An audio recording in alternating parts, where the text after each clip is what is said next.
것처럼 우리의 지금의 현실과는 조금 다를 수 있겠지만 무화과 나무의 잎이 마르고 포도나무에는 열매가 없고 감람나무 열매가 그치고 넘밭에 식물이 없고 우리의 양떼가 없고 외양간에 송아지가 없어요. 네, 요걸 요즘으로 좀 이렇게 풀어보자면 카페에 손님도 없고 교습소는 학생들이 자꾸 빠져나가고 당장 오늘 저녁에 뭘 먹을지 걱정해야 되고 돈 들어올 데는 없고 돈 나가는 데만 많고 요즘으로 풀이하면 이런 거예요. 그래도 난 여호와로 즐거워합니다. 나는 구원의 하나님을 인해 기뻐합니다. 이런 고백이 우리 모든 성도님들 안에 있기를 주의 이름으로 축복합니다.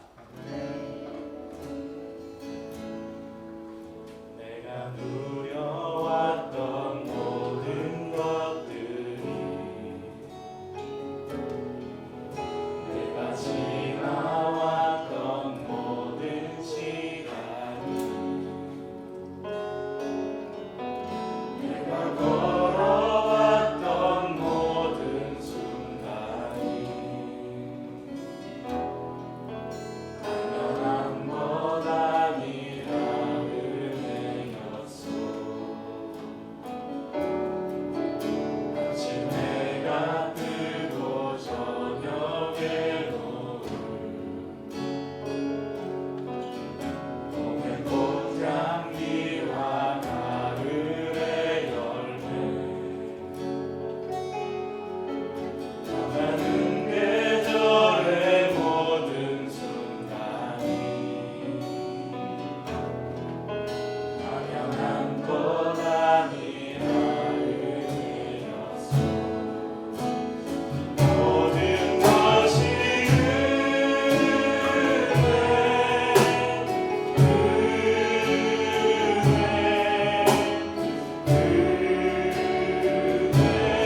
목사의 자식들아, 이 뒤에서 회개하라, 이런 설교일까요?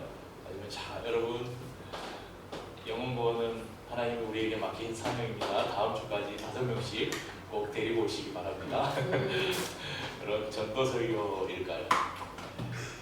네. 예전에 오래전에 그 한국 교회를 리서치한 그 자료에 따르면 한국 교회 성도들이 가장 부담스러워하는 설교 1위는 바로 헌금 설교입니다. 네, 오늘 회개보다 또 전도보다 더 부담스러워하는 헌금에 대해서 설교하려고 합니다.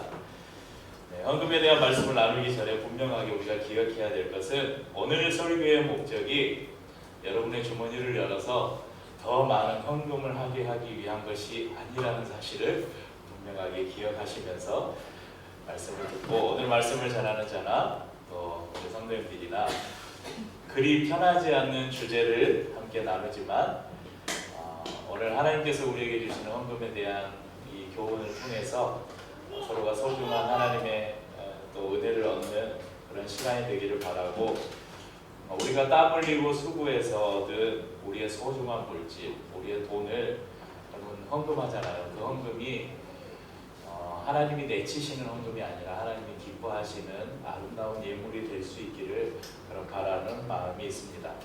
그렇기 때문에 오늘 서로가 부담을 조금 내려놓고 하나님이 우리에게 원하시는 헌금에 대해서 잘 배워가는 시간이 될 수 있기를 바랍니다. 저희 교회는 그렇지 않지만 다른 교회들을 여러분 한번 가보시면 교회 로비에 이렇게 필경대라고 있는데 거기에 여러 가지 헌금 목표가 꼽혀 있습니다. 이전에 신앙생활 해보신 교회가 좀 전통적인 교회였다면 여러분들 다 경험해 보셨을 것인데요. 보면 11조헌금, 감사헌금, 건축헌금, 성교헌금, 구제헌금, 장학헌금, 1,000번째 헌금, 아주 종목도 많아요.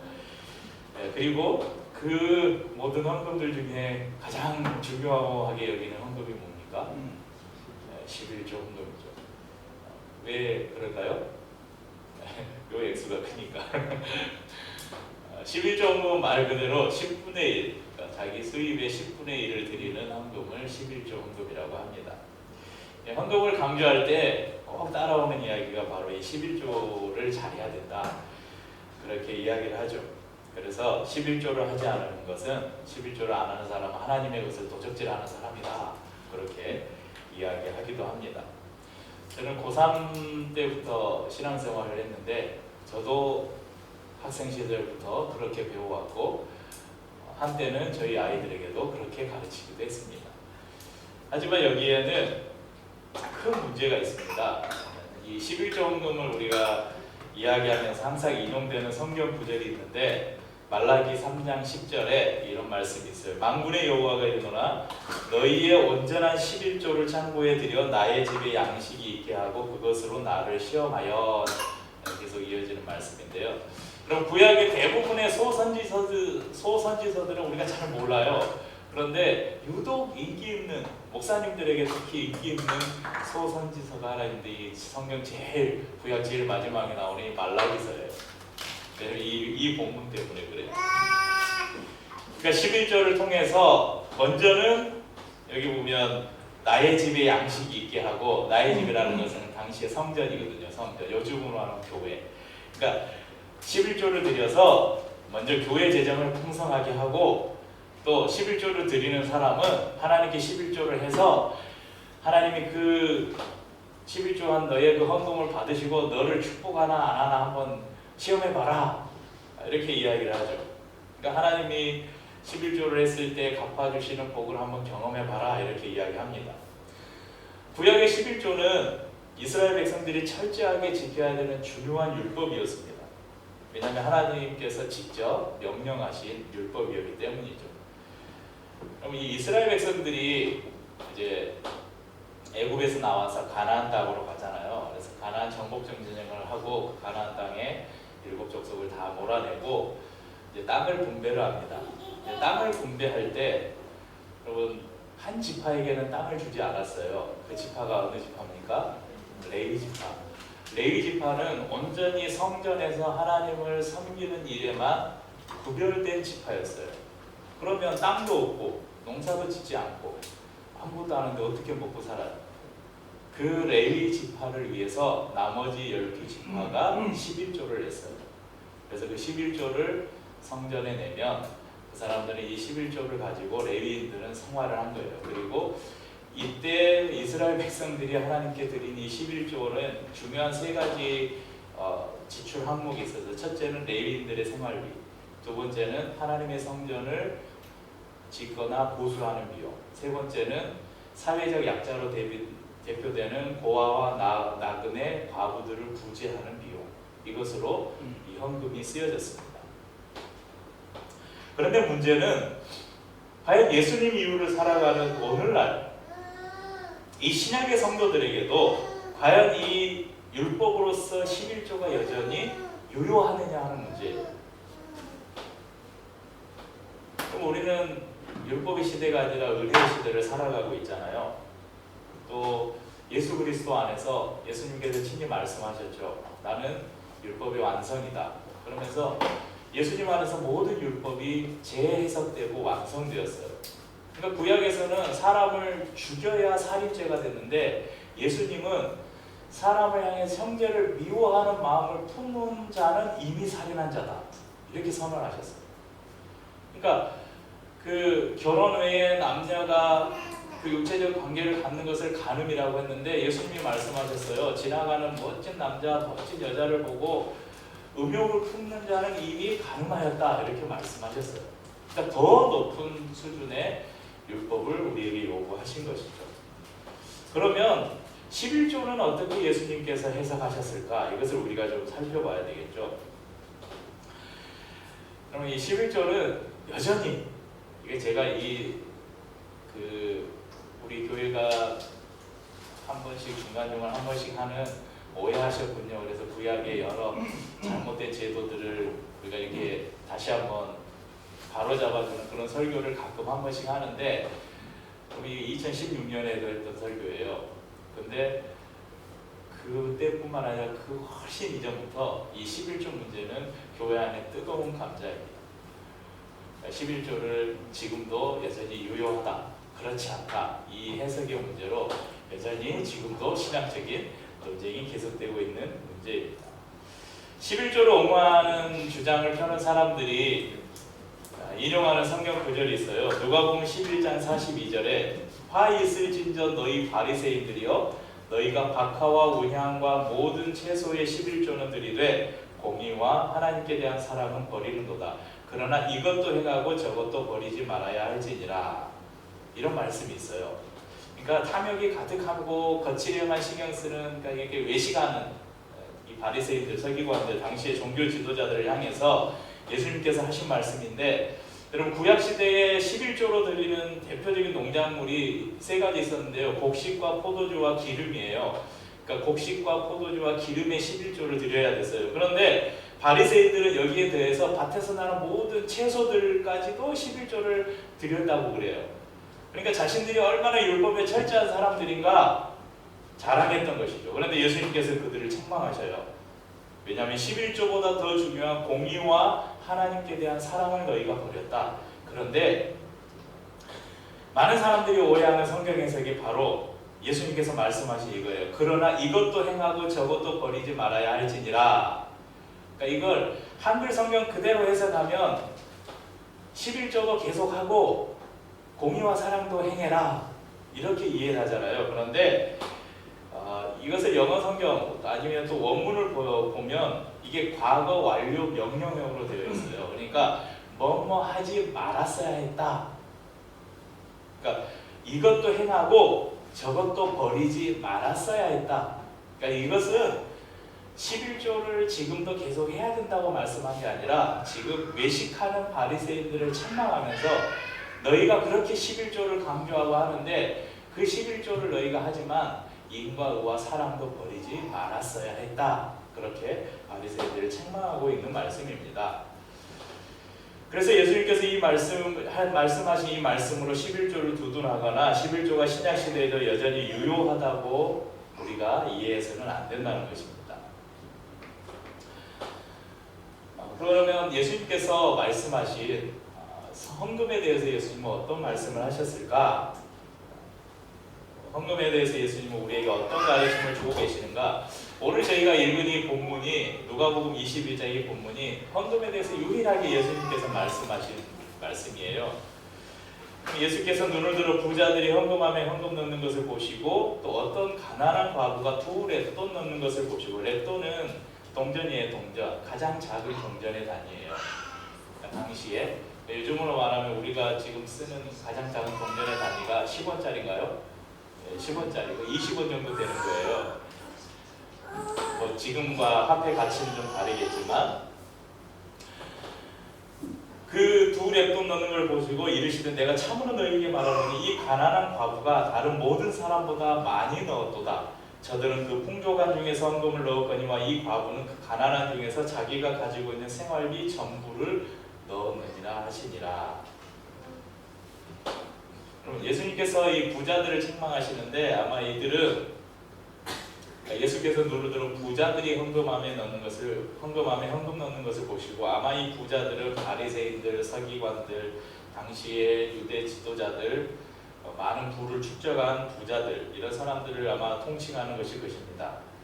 이들의 헌금을 보시고 또 가난한 과부의 헌금을 보신 후에 많이 넣은 부자의 헌금을 칭찬하신 것이 아니라 두 렛돈 넣은 보잘것없는 헌금을 한 과부의 헌금을 칭찬하십니다. 그러면서 그는 생활비 전부를 넣었다 이렇게 말씀하시죠.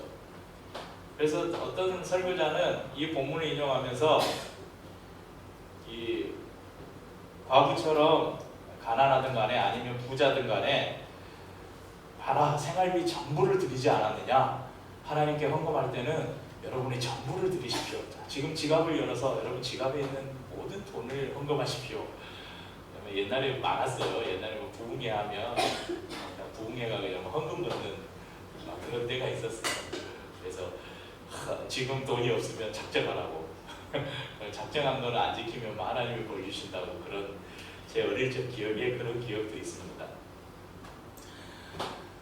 건축 헌금을 할 때 돈이 없으면 은행에서 대출을 받아서 헌금하는 거는 뭐 비일비재한 일들이었고, 그런데 예수님께서 이 말씀을 하기 바로 직전 구절을 한번 보면요, 20장 47절이에요. 방금 그 말씀 바로 앞에 있는 20장 마지막 절이에요. 그들은 과부의 가산을 삼키며 외식으로 길게 기도하니 그들이 더 엄중한 심판을 받으리라. 그러니까 지금 성전에 와서 헌금함에다 헌금을 넣는 이 부자들이 드리는 헌금이 어떤 헌금이었냐면 과부의 가산을 삼켜서 얻은 헌금이에요. 그러니까 연약한 사람들, 힘없는 사람들을, 그런 사람들을 착취해서 벌어들인 돈을 지금 하나님께 헌금이라고 드리고 있는 거예요. 그래서 예수님은 이 부자들의 헌금은 책망하시고 과부의 헌금을 칭찬하십니다. 그러니까 이 말씀에서 과부가 드린 생활비 전부를 드렸다 하는 이 말씀의 전부를 여러분 돈으로만 생각을 하면 안 돼요. 그러니까 생활비 전부에서 이 전부는 이 여자가 가진 두 렛돈이라는 돈만을 의미하는 게 아닙니다. 이 전부는 과부의 마음을 말하는 거예요. 마음 전체를 이야기하는 것입니다. 그의 삶 전부를 드린 것입니다. 그래서 이 말씀을 악용해서 당장 먹고 살 게 없어도 봐라, 저 과부를 봐라, 자기의 생활비 전부를 드렸지 않았느냐, 그러니까 여러분도 헌금할 때 당장 오늘 저녁에 먹을 거 없어도 지금 있는 돈 헌금해야 된다. 네, 이렇게 설교하는 사람이 있다면 그 사람은 오늘 예수님께서 책망하신 과부의 가산을 삼키는 이 바리새인들, 이 부자들과 하나도 다를 것이 없다는 것입니다. 우리는 하나님께 드리는 이 헌금의 의미를 알아야 되는데요. 여러분 구약에, 저는 분명하게 말씀드립니다. 구약의 계명으로 존재하는 11조는 지금 신약시대에 존재하지 않습니다. 그렇지만 하나님께서 11조를 통해서 이스라엘 백성들에게 요구하셨던 그 율법의 의미는 오늘날 우리에게 동일하게 내려오고 있다는 것을 저는 믿습니다. 구약의 11조 행위는 나의 모든 것이 하나님의 것이라는 믿음의 표현이었어요. 그리고 내가 곧 하나님의 소유임을 고백하는 표현이었습니다. 하나님께서 너는 내 백성이고 너는 내 것이다. 그렇게 말씀하셨기 때문에 그에 대한 예 그렇습니다. 저는 주님의 것입니다. 저는 하나님의 소유입니다. 이것의 고백으로 드린 것이 11조였습니다.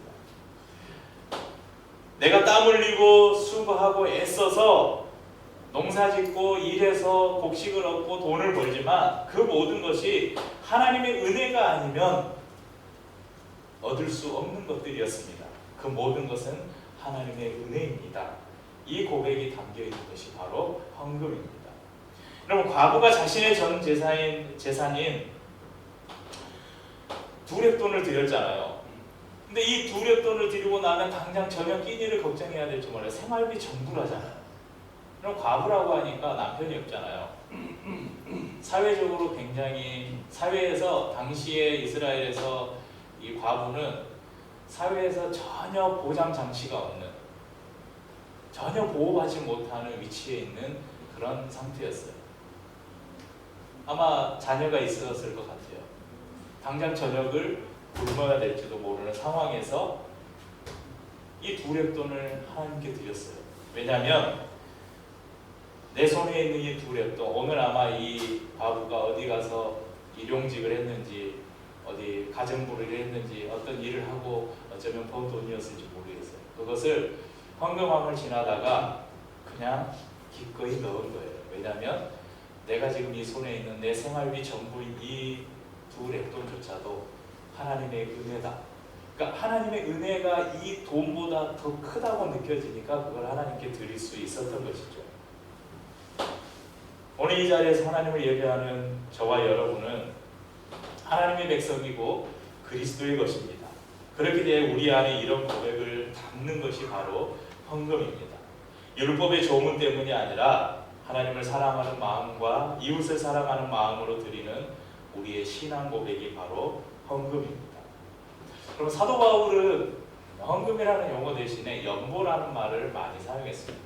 사도 바울 자신도 텐트 메이커였어요. 텐트 메이커가 뭐냐면 사도 바울도 이래 텐트 만드는 일을 하면서 자신의 생활비를 충당하면서 사회가, 그러니까 저 같은 사람이에요. 요즘에 제가 가입해 있는 페이스북 그 그룹에 일하는 목회자들이라는 그런 페이스북 그룹이 있는데, 그러니까 자비량 목회라고도 이야기하고 텐트 메이커라고도 이야기하는. 이제 사도 바울은 주로 사도 바울이 많은 교회들을 세우고 또 그 교회들에서 많은 헌금을 했는데 그 헌금의 주된 목적이 사람들을 구제하기 위한 헌금이었어요. 그래서 헌금이라는 말 대신에 연보라는 말을 많이 사용합니다. 연보는 다른 가난하고 어려운 사람들을 돕기 위해 드리는 돈, 이것을 연보라고 하는데, 사도 바울이 이 연보에 대해서 어떻게 말씀하는지 한번 보겠습니다. 고린도전서 16장 2절에 보면 매주 첫날에 너희 각 사람이 수입에 따라 모아두어서 내가 갈 때에 연보를 하지 않게 하라. 또 우리가 오늘 본문에 하나 더 있잖아요. 고린도후서 9장 7절을 한번 보시면 한번 찾아보실까요? 고린도후서 9장 7절입니다. 신약 296쪽에 있습니다. 고린도후서 9장 7절에 보면 각각 그 마음에 정한 대로 할 것이요 인색함으로나 억지로 하지 말지니 하나님은 즐겨내는 자를 사랑하시느니라, 이렇게 말씀하셔요. 그러니까 여기에서 우리는 헌금에 대한 중요한 원리를 발견할 수 있습니다. 먼저는 너희 각 사람이 수입에 따라 드려라. 그러니까 수입에 따라 드려라는 말은 분수에 맞게 드리라는 거예요. 내가 이 헌금을 할 능력이 안 되는데 다른 사람들의 눈치 때문에 내가 교회에서 어떤 가지고 있는 뭐 장로니 우리는 뭐 그런 직분이 없지만 장로니 권사니 이런 직분 때문에 눈치 보면서 내 소득과 내 수입을 훨씬 뛰어넘는 헌금을 해야 되겠다, 이렇게 하지 말라는 거예요. 자신의 수입에 따라서 자기가 할 수 있는 능력 안에서 연보를 드리라고 말씀합니다. 또 미리 준비해서 드리라고 합니다. 그러니까 우리나라에도 그런 일이 많았어요. 선교사님들 오면, 그래서 저희는 제이야 사고 치지 마. 저희도 매월, 조금 이따 제가 이제 저희 지출을 잠깐 설명드릴 건데, 저희가 매월 이렇게 10만 원씩 선교 적립금을 적립을 해요. 그래서 지지난주에 우리 헝가리 선교사님 오셨잖아요. 선교사님들이 오시면 선교사님들이 체류하는 동안 식사도 하시라고 그 선교 적립금에서 이렇게 선교비를 드리고 합니다. 그러니까 미리 준비를 해놓는 거예요. 근데 예전에는 그런 일 많았어요. 저도 굉장히 많이 경험했는데 어떤 예배에 선교사님 오셔요. 그러면 선교사님이 이제 선교 보고하고 딱 그 설교하고 딱 하면 목사님 다음에 올라와서 자 오늘 이 선교사를 위해서 헌금하십시다. 그러면서 막 즉석에서 헌금을 하는 거예요. 그러니까 제가 예전에 이제 선교대학 꿈을 꿀 때 아주 좋아하는 제가 뭐 선교사님들의 삶이나 사역을 많이 아는 건 아니지만 제가 가장 그래도 마음에 품고 있는 허드슨 테일러라는 중국 선교의 아버지라고 하는 이 내륙 선교회, 중국 내지 선교회를 만든 이 허드슨 테일러 선교사님의 그 일화가 아직도 기억에 남아요.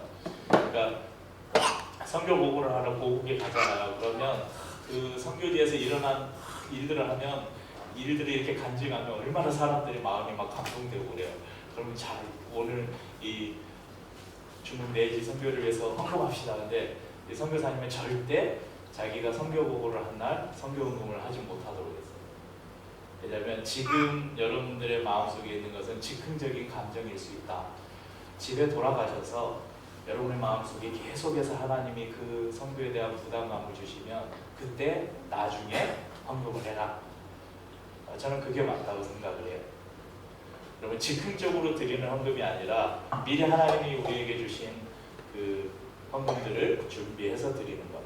그래서 이제 저희도 이제 봉투 준비해 놓고 있지만 여러분 이제 봉투 많이 집에 가져가셔도 돼요. 그래서 저는 하실 수 있으면 가급적 댁에서 미리 헌금을 준비해서 오시면 좋습니다.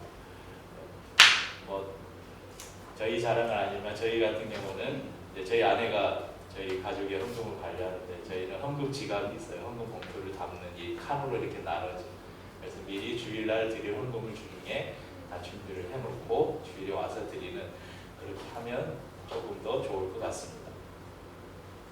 그리고 중요한 것이 있는데요. 고린도후서 9장 7절 오늘 두 번째 부분에 마음에 정한 대로 할 것이요 인색함으로나 억지로 하지 말지니 하나님은 즐겨내는 자를 사랑하시느니라.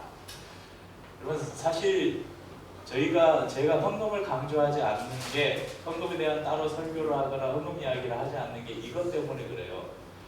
혹시나 여러분 저희 교회는 헌금 봉투가 하나밖에 없잖아요. 뭐 11조 이런 거 아무것도 없잖아요. 그리고 왜냐하면요 이 항목을 만들어 놓으면 다 해야 될 것 같잖아요. 11조를 해야 되고 이게 감사헌금 있는데 뭐 감사할 일 있으면 또 감사헌금도 해야 되고 건축운동 있는데 건축운동도 해야 되나. 그래서 헌금에 대한 부담감을 가질 수 있어요. 그래서 헌금 봉투가 하나밖에 없어요. 그러니까 내가 이 헌금 봉투에 감사할 일이 있으면 감사의 제목을 적고 기도할 일이 있으면 기도 제목을 적고 제가 여러분들이 내는 감사의 제목도 다 읽어보고요. 기도 제목이 있으면 일주일 동안 제 자리에 놓고 한 번씩 이렇게 보면서 잠깐씩 기도합니다. 또 이 헌금을 특별한 어느 목적에 사용해 주십시오 하면 거기에다가 기록해 주시면 돼요. 이 헌금은 어디에다 사용해 주십시오. 그걸 이제 목적헌금, 직무헌금이라고 하는데 그렇게 합니다. 또 저희 교회는 여러분 예배 순서에 특이하게 헌금 시간이 없잖아요. 대부분의 교회는 아무리 좀 진보적이고 개혁적인 교회들도 예배 시간에 이렇게 헌금 바구니는 돌리지 않지만 헌금을 앞으로 가져와서 이 목회자가 헌금 기도를 하는 시간은 대부분 다 있죠. 그래서 저희는 헌금을 드리는 시간도 없고 헌금 기도를 하는 시간도 없어요. 제가 좀 고민을 한 때도 있었어요. 그리고 여전히 고민이지만 성도님들이 이렇게 힘써서 수고해서 얻은 수입을 하나님께 드린 그 헌금을 목회자인 저도 하나님께 감사의 기도도 드리고 축복의 기도도 드리고 싶은데 혹시나 이게 헌금에 대한 동기를 조금이라도 성장을 할까봐 제가 그걸 하지 않는 거예요. 그러니까 여러분이 헌금함에 헌금을 담아서 헌금을 드리고 이제 그 헌금을 보통 강대상에 이렇게 올리잖아요. 그러면 이제 목사님이 이제 설교 끝난 다음에 헌금에 대한 헌금 기도를 해요. 그리고 우리 성도님들이 이렇게 드린 헌금을 하나님이 축복해 주시옵소서.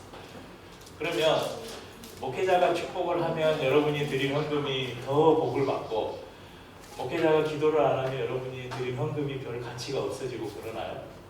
전혀 그렇지 않죠. 그래서 성도들이 헌금을 할 때는 교회에 하는 게 아니잖아요. 목사에게 하는 게 아니잖아요. 헌금은 하나님께 드리는 거예요. 그러니까 여러분이 미리 준비하고 하나님 앞에 감사의 마음을 담아서 그냥 드리면 돼요. 그러면 그것으로 하나님께 드림이 되는 것입니다. 그 이후에 뭐 어떤 복을 빌고 그것이 이 헌금의 가치를 달라지게 하지 않는다는 것입니다. 그래서 왜 우리 목사님은 내가 드린 헌금에 축복 기도도 안 해주지? 이런 생각을 안 하셔도 될 것 같습니다. 또 어떤 교회들 보면 여러분 주보에 이렇게 다 이제 11조 명단. 저도 이번에 지난 가정주일에 제가 첫 전도사 사역했던 교회에 가서 예배를 드렸는데, 그 교회도 그 교회는 뭐 수천 명이 모이는 큰 교회인데 주보 한 면에 빽빽하게 11조 이름 다 적혀 있어요. 헌금한 사람들 이름 명단이. 액수는 안 적혀 있지만, 그럼 저희는 뭐 주보에 누가 헌금했는지 아무도 모르잖아요. 그럼 헌금 명단 적으면 헌금이 많아질까요? 적어질까요?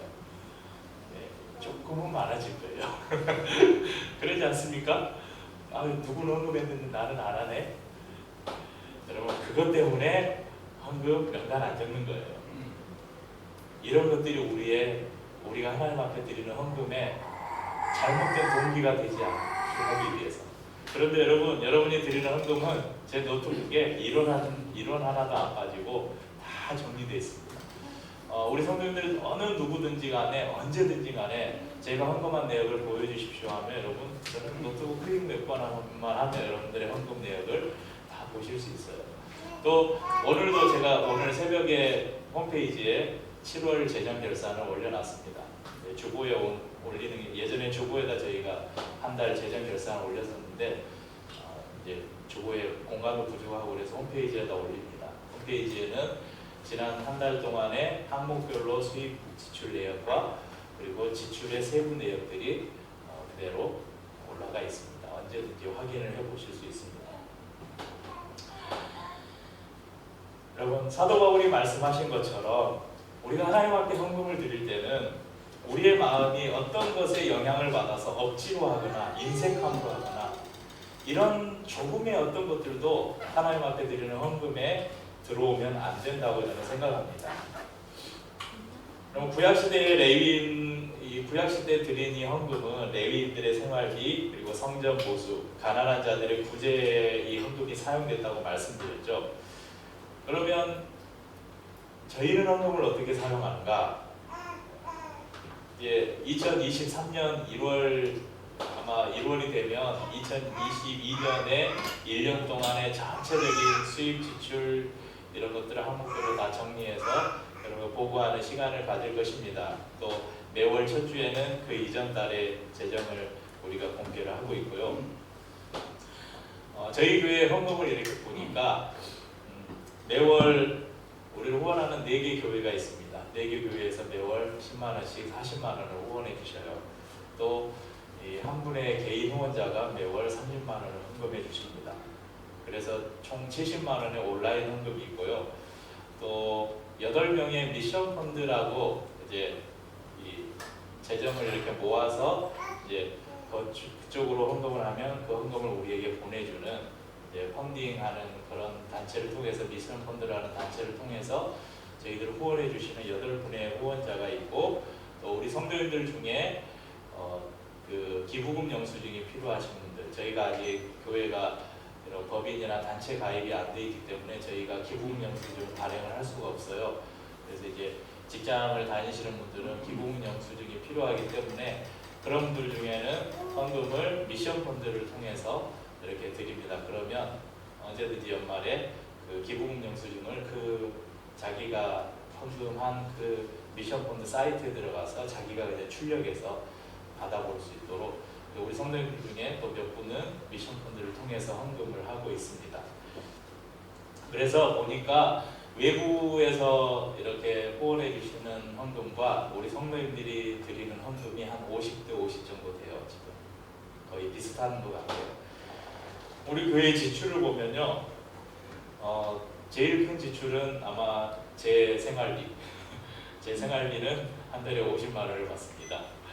네, 그리고 이 공간을 유지하는 이 마을 사역의 일환으로 이 공간을 유지하는데 저희가 40만 원을 지출하고, 네, 그리고 헝가리와 캄보디아 또 세물결 플러스 세 군데에 10만 원씩 저희가 월 10만 원씩 후원을 하고 있고, 교회개혁 실천연대에 5만 원을 후원하고 있습니다. 그래서 보니까 한 달에 145만 원의 고정 지출이 있어요. 제가 한 달에 사례비를 50만 원 받잖아요. 이 최저 생계비에 근처도 못 가는 이 금액을 목회자 생활비로 제가 받고 있는데, 이건 제가 진짜 생활을 하려고 생활비를 책정한 게 아니라 저희 가족들이 후원해 주는 걸 교회로 받아서 저희가 항목으로 목회자 생활비를 책정을 해놓은 거예요. 왜냐하면 나중에 우리 교회가 계속 이어져 갈 때 다른 사역자가 저희 기류의 교회 저를 이어서 사역을 할 때 그분의 상황은 어떻게 될지 모르니까, 저는 제가 어느 정도 일을 해서 수입을 얻을 수 있지만 어떤 분은 풀타임으로 사역해야 될 경우가 있을 때 이 목회자 생활비를 책정을 해놔야 어느 분이 제가 개척할 때 조언을 해주시더라고요. 항목을 만들어 놓는 거는, 증액하는 거는 좀 쉽대요. 근데 없는 항목을 만드는 거는 교회에서 굉장히 힘들대요. 그래서 그 조언을 받아들여서 저도 개척을 하면서 목회자 생활비 항목을 만들어 놨습니다. 나중에 저와 좀 다른, 그분은 일을 할 수 없고 교회에서 생활을 책임져야 되는 만약에 제 후임 목회자가 온다면 교회에서는 생활비를 더 상향을 해서 목회자의 생활비를 책임을 져줘야 되겠죠. 그러니까 저는 교회의 이런 지출을 최소화하기 위해서 일주일 동안, 저도 6일 동안 카페에서 또 교습소에서 열심히 일을 합니다.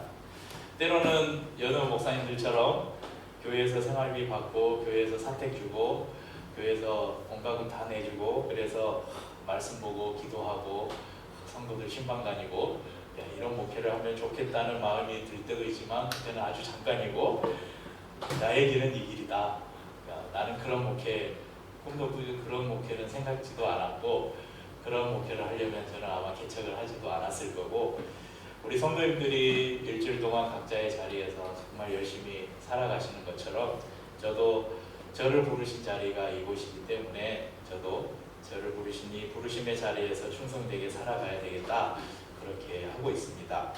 다만 한 가지 소망이 있다면, 기류의 교회가 올해로 횟수로 7년 차예요. 개척 7년 차. 오늘 아침에도 저희가 그런 이야기 했는데 벌써 이렇게 됐냐고 저희 애들하고. 정말 시간이 빠른 것 같아요. 서구에서 첫 예배 드린 게 진짜 엊그제 같은데, 여러분 저희 교회에 들어오는 교회 비밀번호는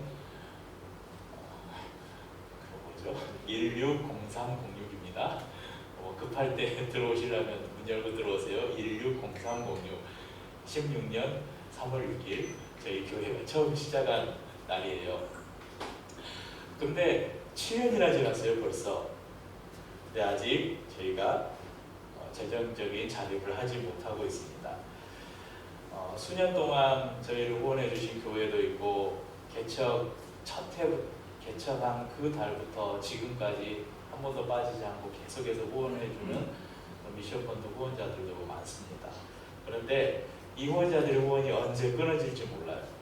그런데 이런 외부 헌금이 중단되어도 저희가 지금 하고 있는 이 사역들을 중단 없이, 아니 오히려 더 많은 곳으로 더 많은 것을 흘러보낼 수 있는 교회가 되기를 원하는 마음이 있습니다. 그래서 저희 교회 지난번에 그 방문 예배로 부천의 예의교회 오셨었잖아요. 예의교회 제가 정말 좋아하는 표어가 하나 있어요. 슬로건이 하나 있는데, 소유는 최소한, 나눔은 최대한. 너무 멋진 말이에요. 교회가, 이거 교회만을 말하는 게 아니에요. 목사만을 말하는 게 아니에요. 성도들의 삶까지도 말하는 거예요. 교회가 성도들이 우리가 가진 것은 최소화시키고 우리의 것을 나누는 것은 최대화시키는, 소유는 최소한, 나눔은 최대한. 정말 멋진 슬로건 아닙니까? 이게 슬로건으로 끝나지 않고 이런 삶을 사는 우리 성도들, 이런 삶을, 이런 목회를 하는 교회, 이런 교회를 한번 꿈꿔보는 건 어떨까 하는 생각이 있습니다. 그럼 헌금은 나의 것이 아닌, 나의 모든 것이 나의 것이 아닌 하나님의 것이고, 내가 살아가는 모든 것이 하나님의 은혜라는 믿음의 표현입니다.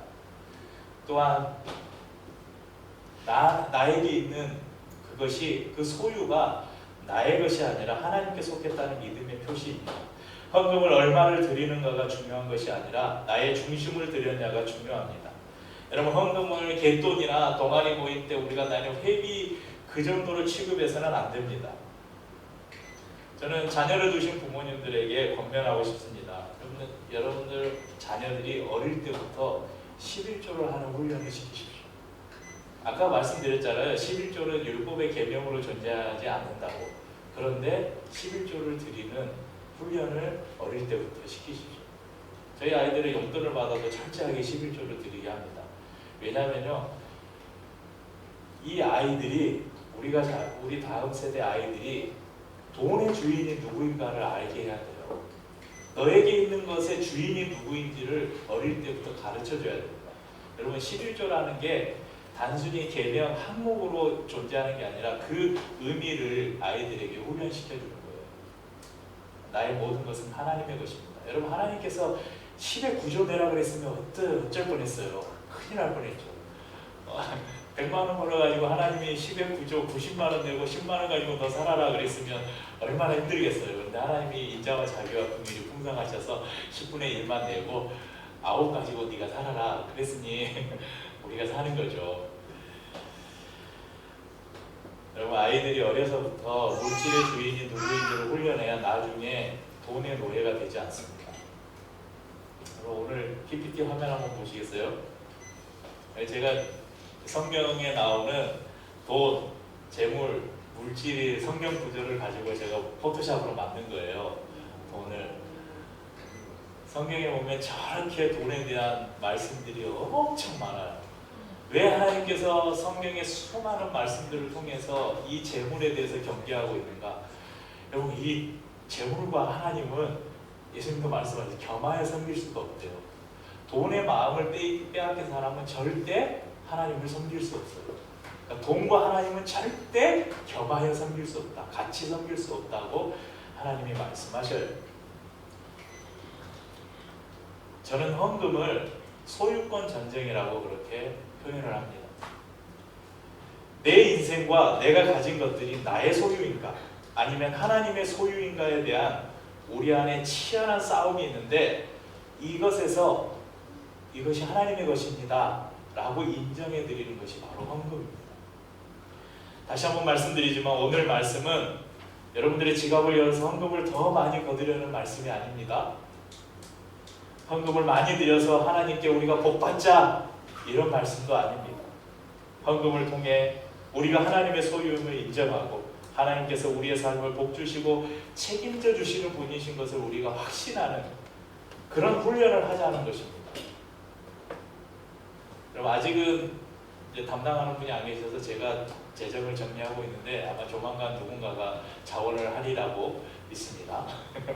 뭔가 재정을 좀 담당해 주시는 분이 계시면 제가 얼른 넘겨드리고 싶은데,